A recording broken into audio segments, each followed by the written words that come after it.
Iranian state media confirmed in the early hours of March 1st, 2026, that Supreme Leader Ayatollah Ali Khamenei was killed in U.S. Israeli airstrikes on his Tehran compound on February 28th.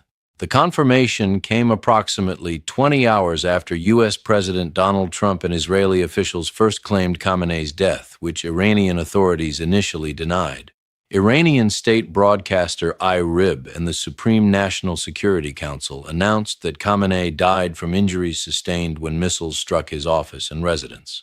The government declared 40 days of public mourning and 7 days of national holiday. Multiple members of Khamenei's immediate family were also killed in the strikes, according to Iranian media reports.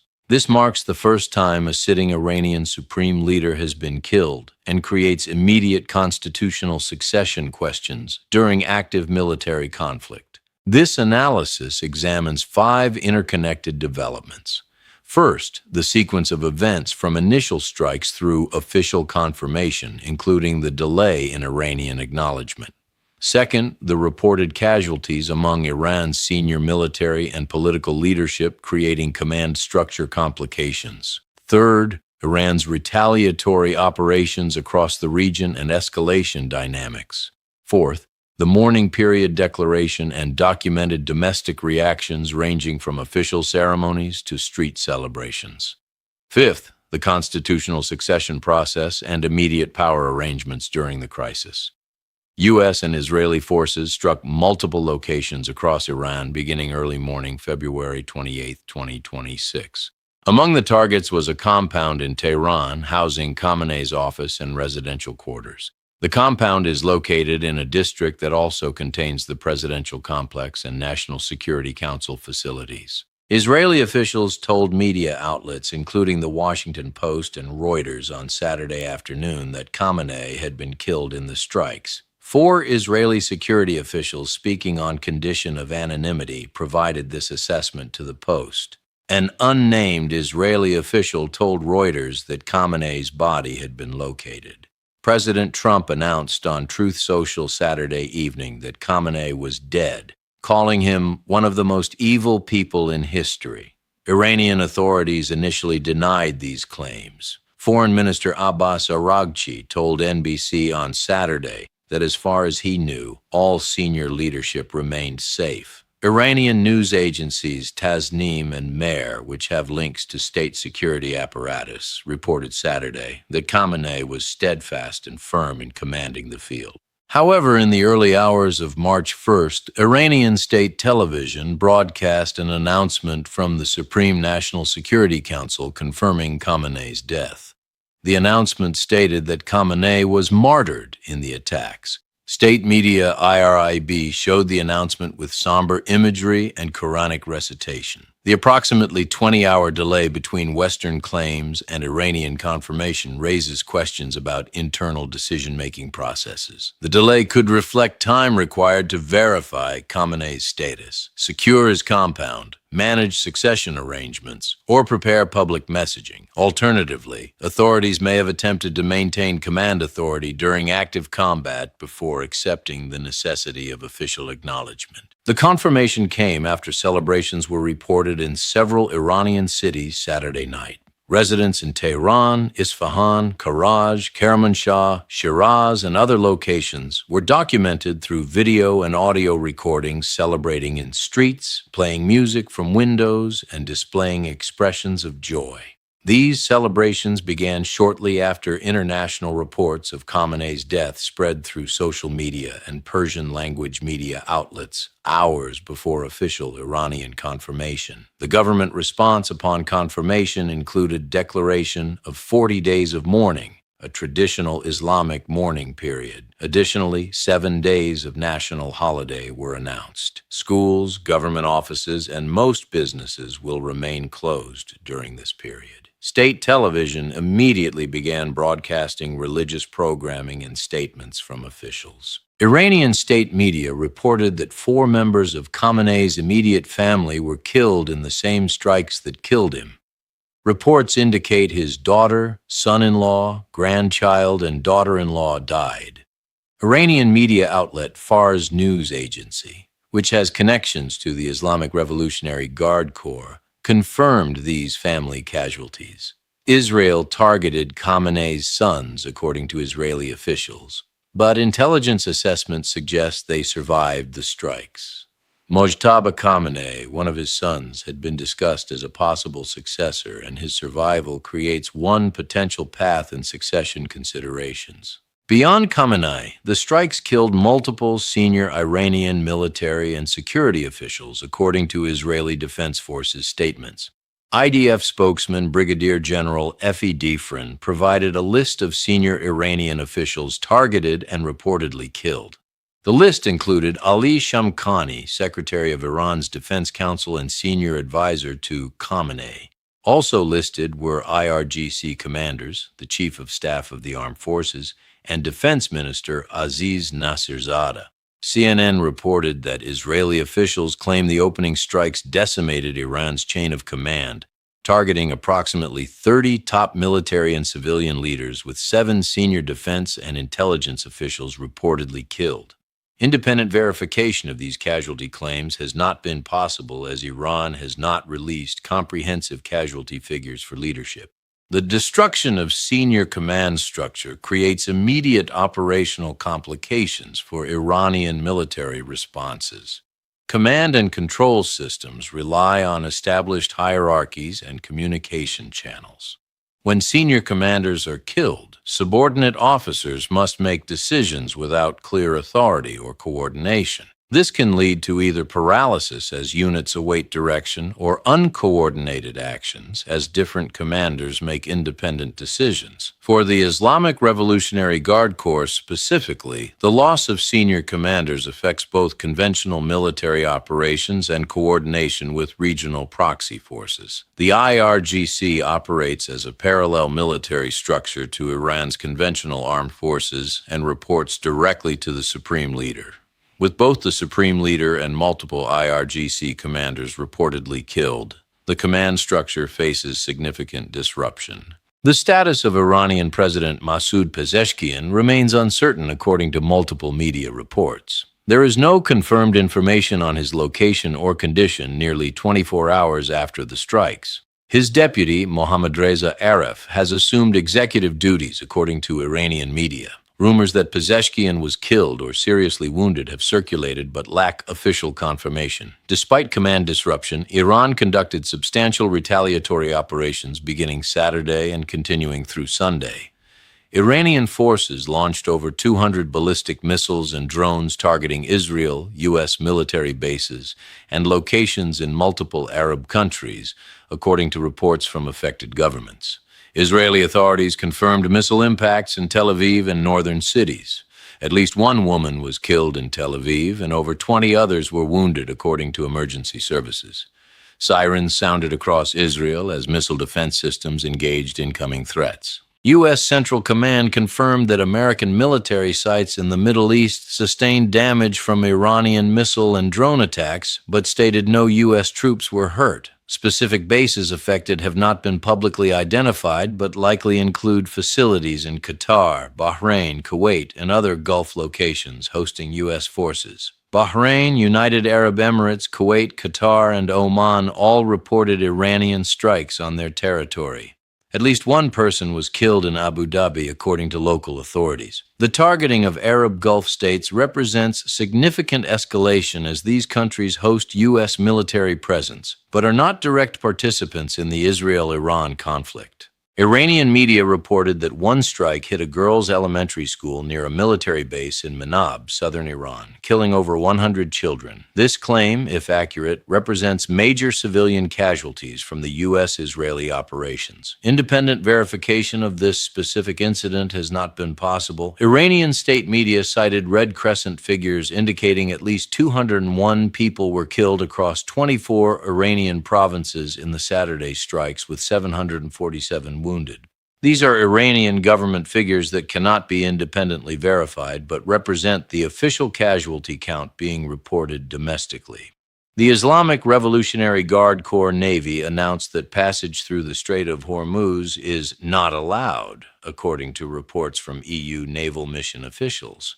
This represents a threatened or actual closure of the waterway through which approximately one-fifth of global oil passes.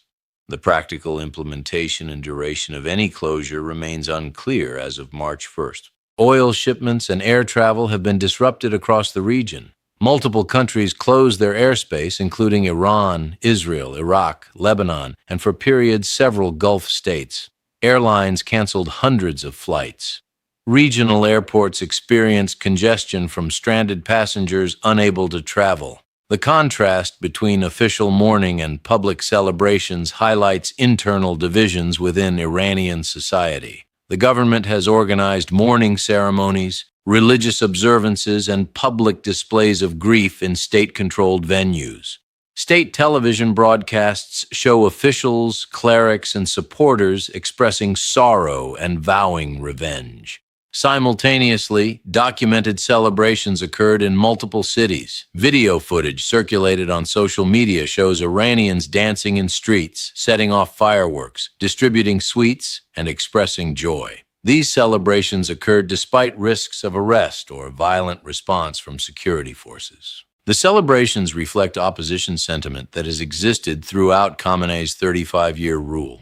Major protest movements have been violently suppressed under his leadership. The most recent nationwide protests, beginning in late 2025, were met with deadly force. U.S. President Trump stated that Iranian regime killed at least 32,000 protesters, citing figures from Iranian health ministry officials. These protests were triggered by economic crisis, including the collapse of the rial currency and rising prices. The opposition to the regime crosses ethnic and social lines. Iran's population includes Persians, Azeris, Kurds, Arabs, Balokis, and other groups. Some opposition stems from ethnic grievances, some from economic hardship, some from desire for political freedom, and some from rejection of theocratic governance. The variety of motivations creates a fragmented opposition without unified leadership or program. Security forces have responded to celebrations with tear gas and in some locations with gunfire, according to reports. In Dailoran in western Iran, clashes reportedly occurred between demonstrators marching toward the governor's office and security forces. The scale and severity of crackdowns on celebrations will affect whether public opposition grows or is suppressed. Iran's constitution provides procedures for succession when the supreme leader dies. The Assembly of Experts, consisting of 88 senior Islamic clerics, is constitutionally responsible for selecting the next supreme leader. During the selection process, a three-member council assumes temporary authority. However, active military operations complicate constitutional processes. The Assembly of Experts cannot safely convene for deliberations while airstrikes continue. Iran International and other sources reported, citing anonymous sources, that the IRGC is pushing for appointment of a successor outside constitutional procedures due to inability to hold assembly meetings during combat.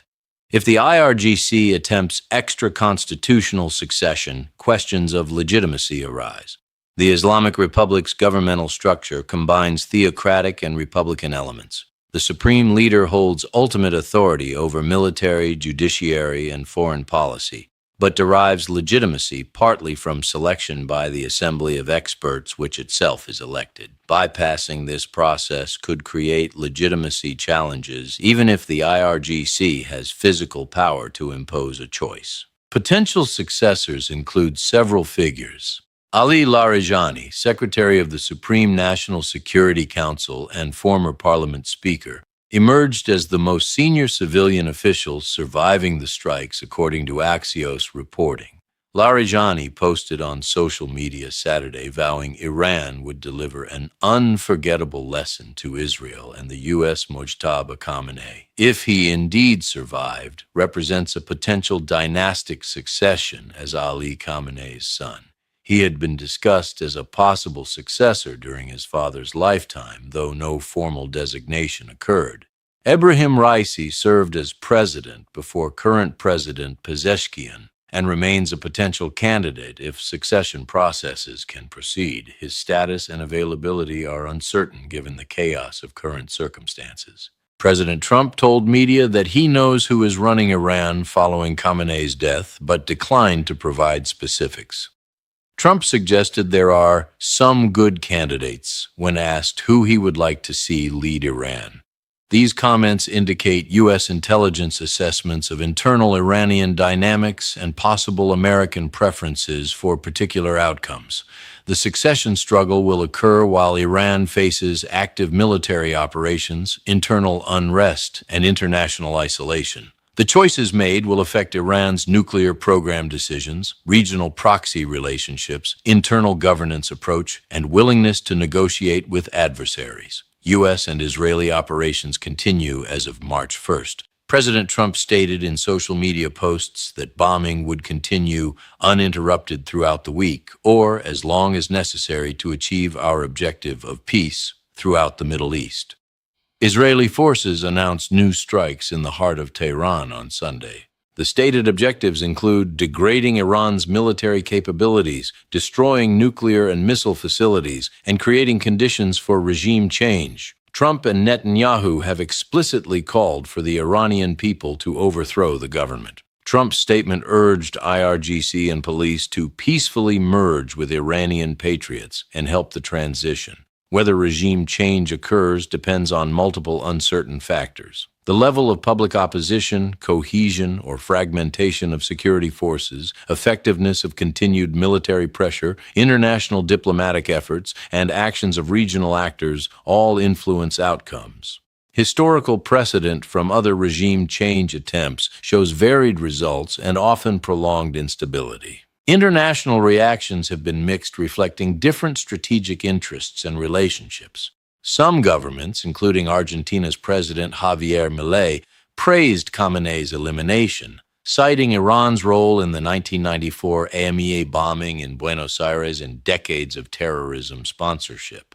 Members of U.S. Congress from both parties reacted positively, according to media reports, with Senator John Fetterman and Representative Tom Emmer among those expressing support for the operation. European governments face complex positioning. European Union countries generally support preventing Iranian nuclear weapons development, but have concerns about military escalation, civilian casualties, and regional instability. European officials invested substantial diplomatic effort in nuclear negotiations, and the current military operations represent failure of the diplomatic track. However, European leaders have not issued unified statements as of March 1st, suggesting internal discussions about appropriate response. China and Russia have economic and strategic interests in Iran. China imports Iranian oil and has infrastructure investments in the country. Russia has military cooperation agreements and views Iran as a counterweight to Western influence in the region.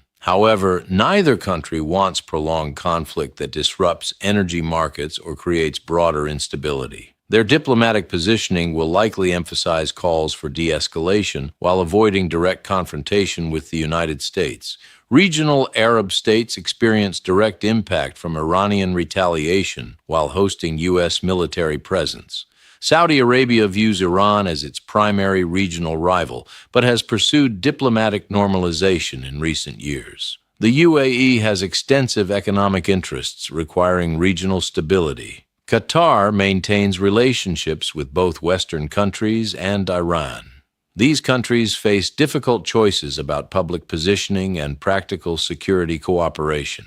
Energy market implications extend beyond immediate Strait of Hormuz concerns. Global oil prices will react when markets open following the weekend. Analysts predict significant price increases given both supply disruption concerns and risk premium from ongoing military conflict. Sustained high oil prices would increase inflation globally, pressure consumer spending, and potentially trigger recession in import-dependent economies.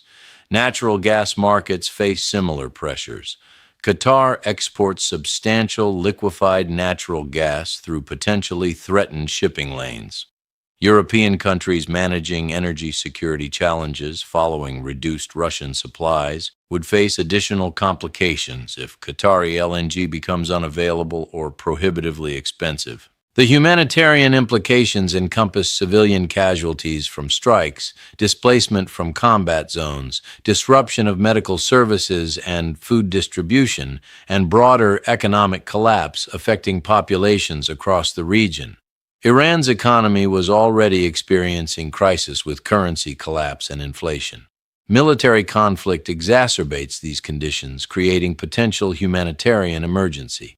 The situation represents unprecedented crisis for Iran and creates wide-ranging uncertainties for the Middle East, global energy markets, and international relations. The immediate questions concern succession process, scale of Iranian retaliation, duration of U.S. Israeli operations, humanitarian costs from continued strikes, and whether diplomatic pathways exist to prevent further escalation. To summarize core findings, Iranian state media confirmed Supreme Leader Ali Khamenei's death on March 1st after initial denials, stating he was killed in February 28th strikes on his Tehran compound along with 4 family members. A 40-day mourning period and 7-day national holiday were declared. Multiple senior Iranian military and political officials were reportedly killed, including IRGC commanders and defense officials, creating command structure complications. Iran conducted retaliatory strikes across the region targeting Israel, U.S. bases, and Gulf Arab states, with over 200 missiles and drones causing casualties and threatening Strait of Hormuz closure. Domestic reactions split between official mourning ceremonies and celebrations in multiple cities, reflecting internal divisions. Constitutional succession through Assembly of Experts faces complications from ongoing combat, with reports IRGC may pursue extra-constitutional process. Potential successors include Ali Larijani, possibly Mojtaba Khamenei, and other figures. U.S. and Israeli operations continue with stated regime change objectives. Regional escalation includes disrupted air travel, oil shipping concerns, and strikes across multiple countries. What remains uncertain is the succession outcome and timeline, scale of IRGC control over transition, whether public opposition will grow or be suppressed, duration and intensity of continued military operations, Iranian retaliation capacity and targeting, international diplomatic intervention effectiveness, Strait of Hormuz status and oil market impacts, casualties from continued operations, and whether this leads to regime transformation or regime consolidation under new leadership. Analysis continues monitoring official announcements, verified incidents, succession developments, and regional responses to this unprecedented crisis.